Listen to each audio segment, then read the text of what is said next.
Hello students, इस video में हम करने वाले हैं टॉपिक द रिफ्रैक्टिव इंडेक्स। तो आपने इससे पहले रिफ्रैक्शन के बारे में जनरल इंट्रोडक्शन लिया हुआ है। रिफ्रैक्शन क्या होता है? When light ray travels from one medium to another medium, from one transparent medium to another transparent medium, bending of light takes place. When light ray travels from one medium to another one transparent medium to another transparent medium, क्या होता है? Light की bending हो जाती है, either towards the normal or away from the normal. That is refraction. ठीक है, अब ये बेंडिंग कैसे होगी? बेंडिंग क्यों होगी? Because speed of light change होती है जब लाइट रे ट्रैवल होती है। तो कॉज ऑफ रिफ्रैक्शन क्या था? लाइट की स्पीड चेंज हो जाती है, speed of light changes, this is cause of refraction. ठीक है, अब ऐसा क्यों होता है? क्योंकि जो अलग अलग मीडियम होंगे वो ऑप्टिकली रेयरर और ऑप्टिकली डेंसर होंगे, और उनकी ऑप्टिकल डेंसिटी डिफरेंट होने की वजह से रिफ्रैक्शन होगा। ठीक है, तो अब वो जो बेंडिंग हम बोल रहे हैं कि बेंडिंग होगी, लाइट रे की बेंडिंग होगी, तो वो जो बेंडिंग कितनी होगी, कितनी ज़्यादा बेंडिंग होगी या कितनी कम बेंडिंग होगी, वो डिपेंड करेगा refractive index of the material. ठीक है, तो वो रिफ्रैक्टिव इंडेक्स क्या है? It is a measure of bending of light ray when it travels from one medium to another medium. जब लाइट रे एक मीडियम से दूसरे मीडियम में जाएगी तब क्या होगा? लाइट रे की बेंडिंग होगी। तो कितनी बेंडिंग होगी उसका मेजर ही है रिफ्रैक्टिव इंडेक्स।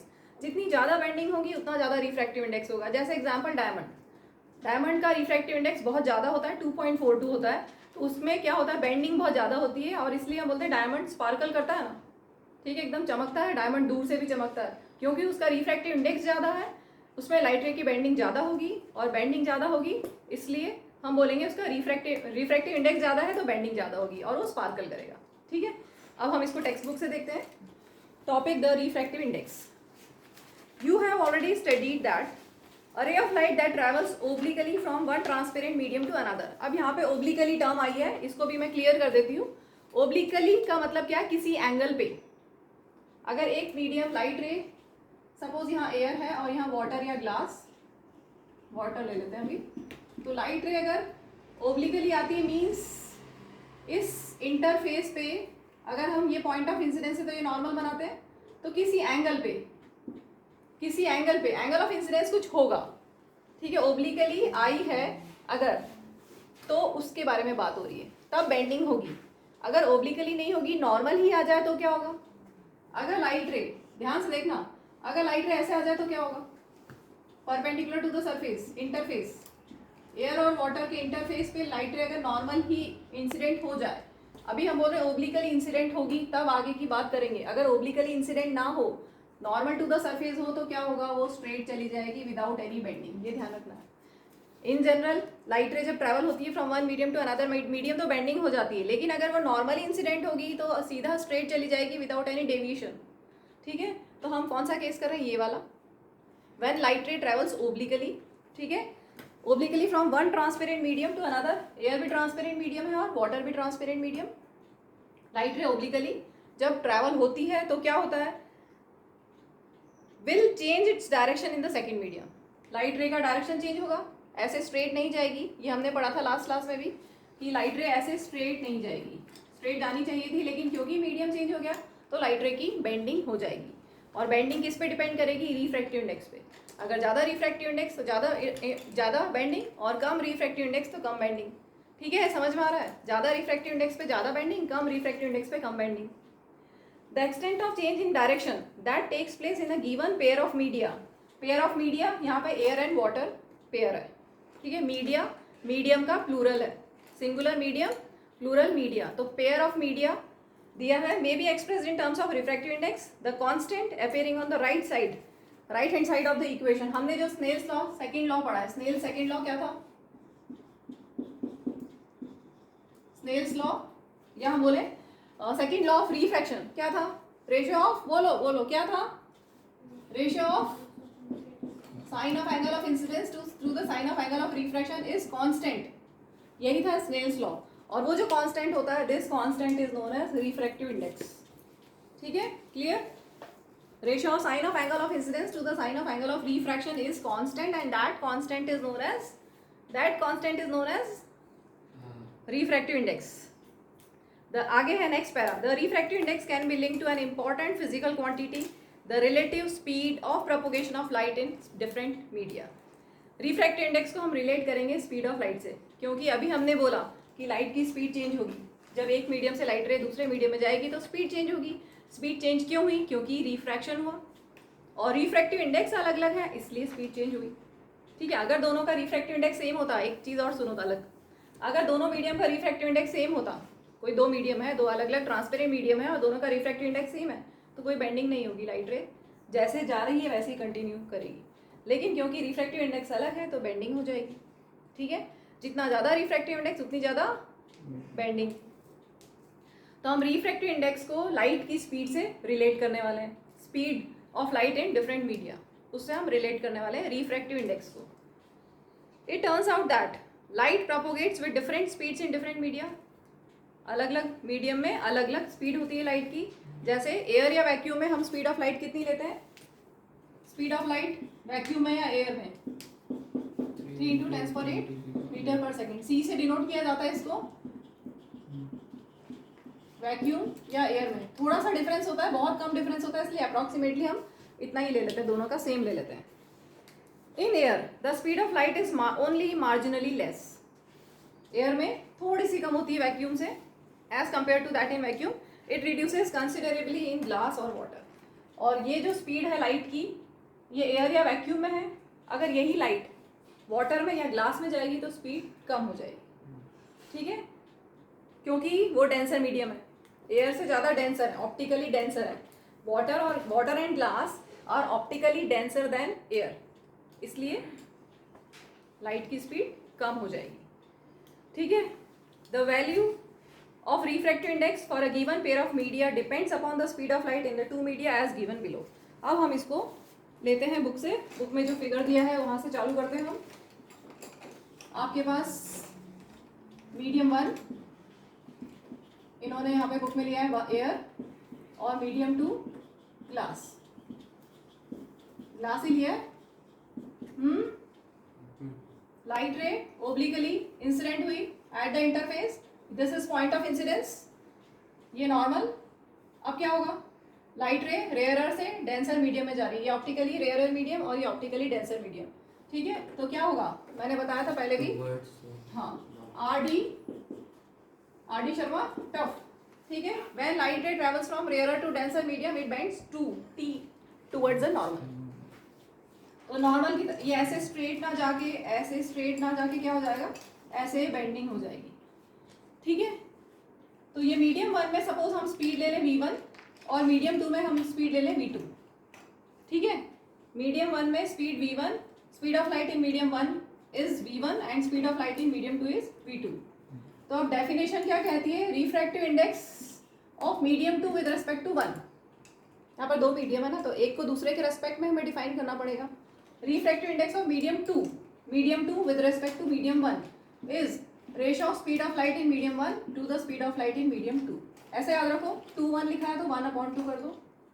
ठीक है, ratio refractive index of medium 2 with respect to medium 1 क्या है? ये refractive index of medium 2 with respect to medium 1, ठीक है, is ratio of speed of light in medium 1 to the speed of light in medium 2। और अगर हम इसको उल्टा लें, refractive index of medium 1 with respect to 2, तो क्या होगा? बोलो, 1 2 लिखा है तो यहाँ क्या कर दें? 2/1। ठीक है, ये क्या है? Refractive index of medium 1 with respect to medium 2। ठीक है, अब हम इसको देखते हैं बुक से। Consider a ray of light travelling from medium 1 into medium 2। Medium 1 से मीडियम 2 में ये लाइट रे जा रही है, as shown in figure. Let v1 be the speed of light in medium 1 and v2 be the speed of light in medium 2। तो refractive index of medium 2 with respect to medium 1 is given by ratio of speed of light in medium 1 and the speed of light in medium 2। समझ में आया? This is usually represented by the symbol n21। ठीक है, तो n12 और n121 समझ में आ गया। अब हम इन दोनों में रिलेशन निकाल सकते हैं। n21 is equal to 1/n, एक दूसरे का रेसिप्रोकल है ना, ये दोनों है ना रेसिप्रोकल। तो n21 is equal to n1/n12 लिख सकते हैं। ये काम आएगा, छोटे छोटे क्वेश्चंस में काम आता है, इसलिए बता रही हूँ। ठीक है, तो ये अभी हम जो निकाल रहे हैं ये है रिलेटिव रिफ्रैक्टिव इंडेक्स, क्योंकि हम किसी के रिलेटिव निकाल रहे हैं। ठीक है, क्या है ये? रिलेटिव। ये जितना भी अभी हम कर रहे हैं वो रिलेटिव रिफ्रैक्टिव इंडेक्स है, रिलेटिव रिफ्रैक्टिव इंडेक्स। इसके बाद हम लेंगे एब्सोल्यूट रिफ्रैक्टिव इंडेक्स, ये नोट कर लीजिए। तो ये हो गया रिलेटिव रिफ्रैक्टिव इंडेक्स। अब हम लेते हैं एब्सोल्यूट रिफ्रैक्टिव इंडेक्स।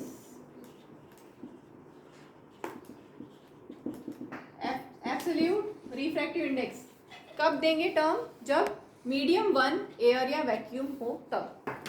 ठीक है, ऐसा हमेशा जरूरी नहीं है, हो सकता है कि जो लाइट रे है वो ग्लास से वाटर में जाए या ग्लास से टर्पेंटाइन में जाए, कोई भी दो ट्रांसपेरेंट मीडियम होते हैं, तब हम relative refractive index term use करते हैं। लेकिन अगर एक मीडियम 1 एयर या वैक्यूम है, तब हम बोलेंगे एब्सोल्यूट रिफ्रैक्टिव इंडेक्स। ठीक है, तो बुक से देखें, इफ मीडियम 1 इज वैक्यूम और एयर, मीडियम 1 इज वैक्यूम या एयर, ठीक है, और मीडियम 2 कुछ भी हो, तो refractive index of medium 2 is considered with respect to vacuum.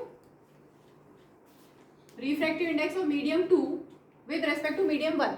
ठीक है, तो ये किसके रेस्पेक्ट में? वन मतलब वैक्यूम या एयर, हम एब्सोल्यूट रिफ्रैक्टिव इंडेक्स की बात कर रहे हैं।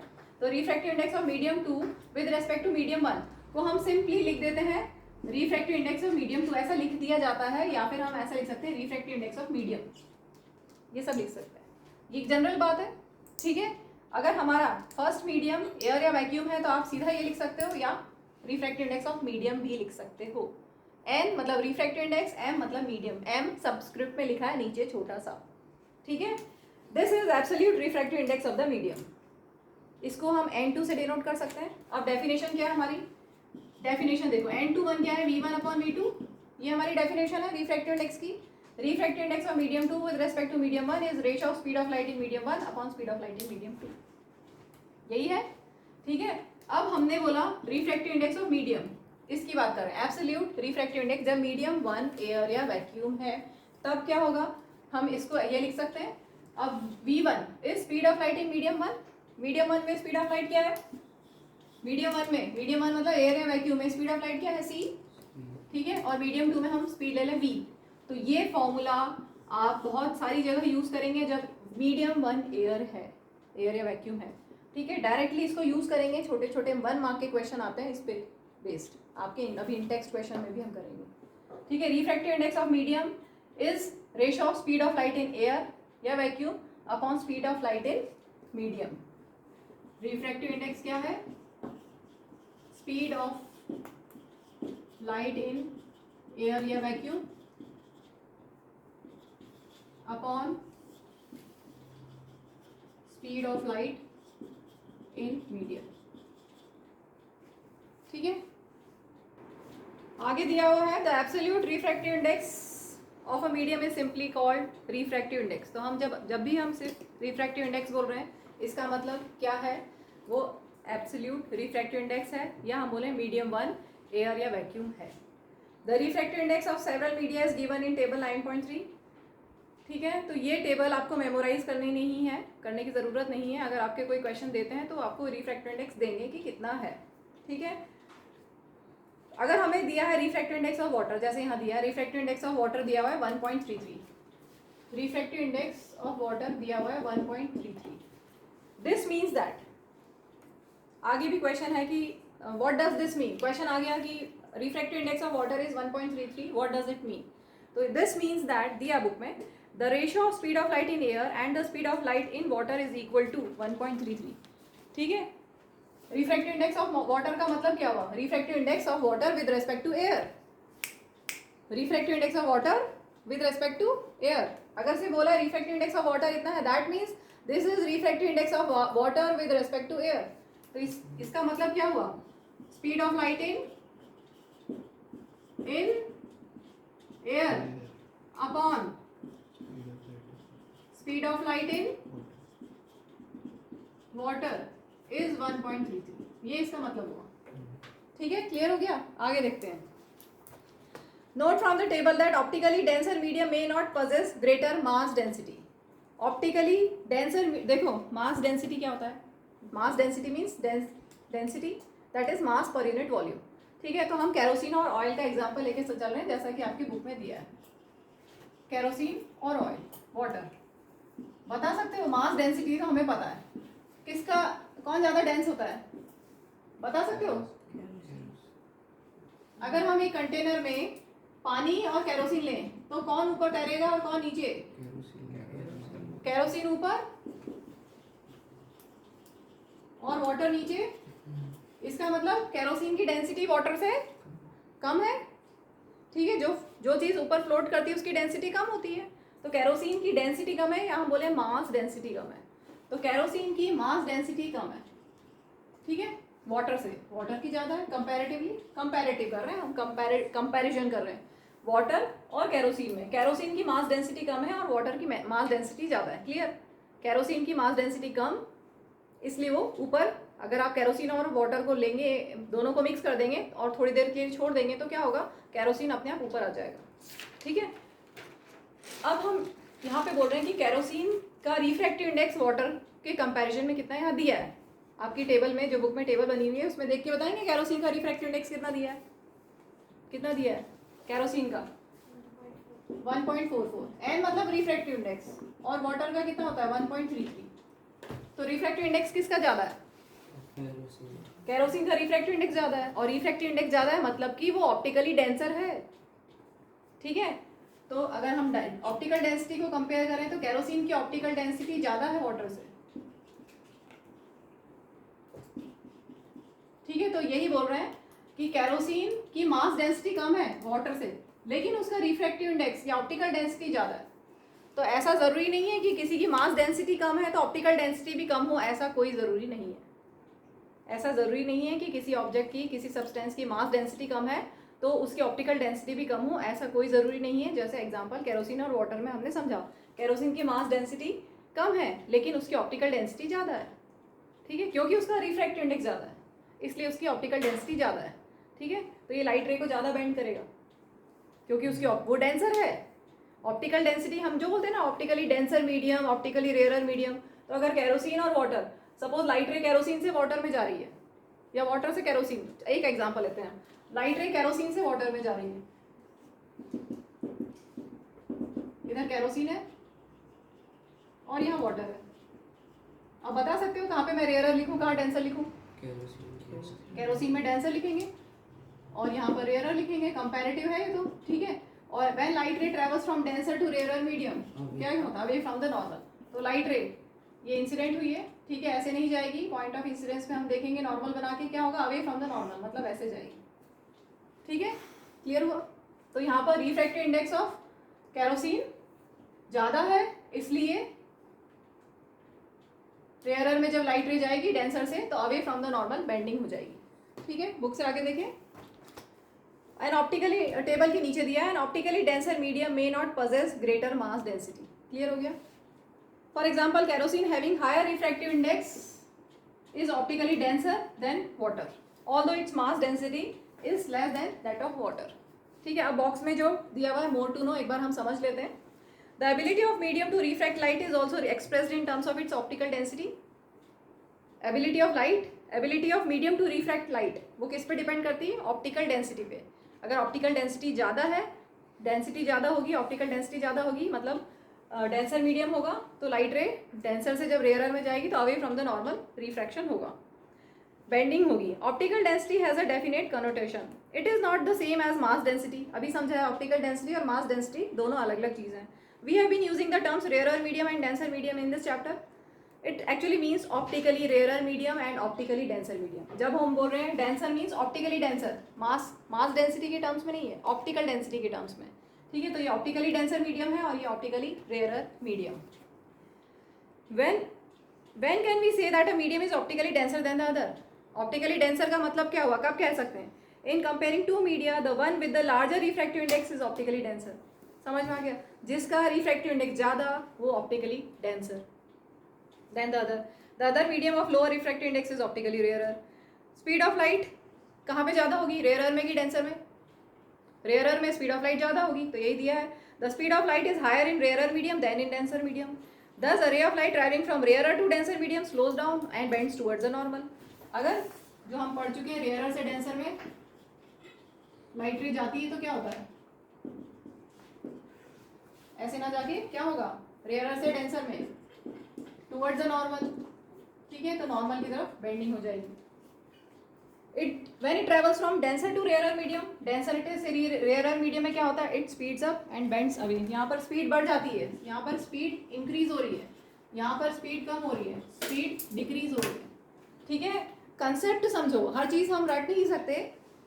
अगर लाइट रे रेयरर से डेंसर में जा रही है, ऑप्टिकली डेंसर है मतलब वो स्पीड को कम करेगा, तो लाइट रे टुवर्ड्स द नॉर्मल बेंड होगी. जब डेंसर से रेयरर में लाइट रे जाएगी तो क्या होगा, स्पीड बढ़ जाएगी. ठीक है, क्लियर हुआ. अभी यहाँ पे कुछ पॉइंट्स लिखे मैंने. ऑप्टिकल डेंसिटी, ये डेफिनेशन लिख लो, याद करने की जरूरत नहीं. ऑप्टिकल डेंसिटी की डेफिनेशन नहीं पूछते हैं, रिफ्रैक्टिव इंडेक्स से जरूर पूछते हैं. रिफ्रैक्टिव इंडेक्स की डेफिनेशन याद कर लेना अच्छे से. डिफाइन रिफ्रैक्टिव इंडेक्स और एक छोटा सा क्वेश्चन दे देंगे उस पर. ऑप्टिकल डेंसिटी समझ लें. It is optical density of a substance is the degree to which it retards और slows down the rays of light passing through it. कितना वो स्लो डाउन करता है, रिटार्ड करता है लाइट को, कम ही करता है ज़्यादा करता है, वो ऑप्टिकल डेंसिटी बताती है. ठीक है, ज़्यादा ऑप्टिकल डेंसिटी होगी, ज़्यादा ऑप्टिकल डेंसिटी होगी तो स्पीड कम हो जाएगी, और कम होगी तो स्पीड बढ़ जाएगी. ठीक. A substance with higher refractive index, जैसा यहाँ पर किसका रिफ्रैक्टिव इंडेक्स ज़्यादा है, केरोसिन का. तो substance with higher refractive index is optically denser than the other substance having lower refractive index. Clear हो गया. जिस सब्सटेंस का रिफ्रैक्टिव इंडेक्स ज़्यादा है, जिसका रिफ्रैक्टिव इंडेक्स ज़्यादा है वो डेंसर है, ऑप्टिकली डेंसर है. जिसका रिफ्रैक्टिव इंडेक्स ज़्यादा है वो ऑप्टिकली डेंसर है. ठीक है. Higher the refractive index more it will change the direction of beam of light. Refractive index जैसे यहाँ पर इसका रिफ्रैक्टिव इंडेक्स ज़्यादा है, इससे रिफ्रैक्टिव इंडेक्स ज़्यादा है, तो क्या होगा, higher the refractive index more it will change the direction of beam of light. जितना ज़्यादा रिफ्रैक्टिव इंडेक्स होगा उतनी ज़्यादा बेंडिंग करेगा वो. यही तो डेफिनेशन भी क्या है, रिफ्रैक्टिव इंडेक्स की डेफिनेशन यही है कि measure of bending of light ray when it passes from one medium to another medium. तो जितना ज़्यादा रिफ्रैक्टिव इंडेक्स होगा उतना ही स्पीड ऑफ लाइट बेंड होगी. एंड रिफ्रैक्टिव इंडेक्स किस पर डिपेंड करता है, नेचर ऑफ मटेरियल. आपने ग्लास लिया है, वाटर लिया है, टर्पेंटाइन है, कैरोसिन है, क्या मटेरियल है, उस पर डिपेंड करता है. रिफ्रैक्टिव इंडेक्स डायमंड है, क्या लिया है हमने, उस पर डिपेंड करेगा. Refractive index depends on nature of material और वेवलेंथ ऑफ लाइट यूज्ड. जो हम लाइट यूज़ करते हैं वो कौन सी वेवलेंथ की, कौन से कलर की है. जैसे ये जो आपका डेटा दिया है ना, ये येलो कलर से दिया हुआ है. येलो कलर की लाइट अगर हमने इन सब पे इंसिडेंट किए तो ये रिफ्रैक्टिव इंडेक्स मिलेगा. अगर हम अलग कलर की लाइट यूज़ करेंगे तो रिफ्रैक्टिव इंडेक्स थोड़ा चेंज हो जाएगा. ठीक है. चलिए, मैंने यहाँ पर कुछ क्वेश्चंस दिए हैं. रिफ्रैक्टिव इंडेक्स जो अभी तक पढ़ाया समझाया, आप वीडियो पॉज कीजिए और इसको इन सबको ट्राई कीजिए. ठीक है, हो गया ट्राई. चलो करते हैं question 1. If refractive index of water for light going from air to water, air से वाटर में लाइट रे जा रही है. देखो कंसेप्ट समझो, एयर से वाटर में लाइट जा रही है. ठीक है, तो क्या होगा, लाइट रे की बेंडिंग होगी टुवर्ड्स द नॉर्मल रेयर से डेंसर में. तो यहाँ पर मीडियम 1, ये मीडियम 1 और ये मीडियम 2. तो हमें क्या दिया हुआ है, रिफ्रैक्टिव इंडेक्स ऑफ वाटर मतलब रिफ्रैक्टिव इंडेक्स ऑफ मीडियम 2. हमें क्या दिया हुआ है, refractive index of medium 2 with respect to 1. कितना दिया हुआ है, 1.33. यही तो है.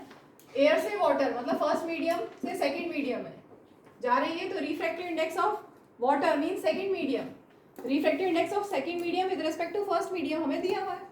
ठीक है. अब उल्टा पूछा है, what will be the refractive index of for light going from water to air. अगर इसी चीज को हम उल्टा ले लें, वाटर से एयर पे लाइट रे जाती तो रिफ्रैक्टिव इंडेक्स क्या होता, मतलब refractive index of air with respect to water. उल्टा निकालना है. ठीक है. अभी हमने जस्ट पढ़ा था कि ये रेसिप्रोकल होते हैं. 1.33 मीन्स 4/3 होता है ये. ठीक है, तो इसका रेसिप्रोकल कर दो 3/4. 3/4 मीन्स 0.75. ठीक है. नेक्स्ट क्वेश्चन करते हैं. Speed of light in water is इतना, तो रिफ्रैक्टिव इंडेक्स निकालना है.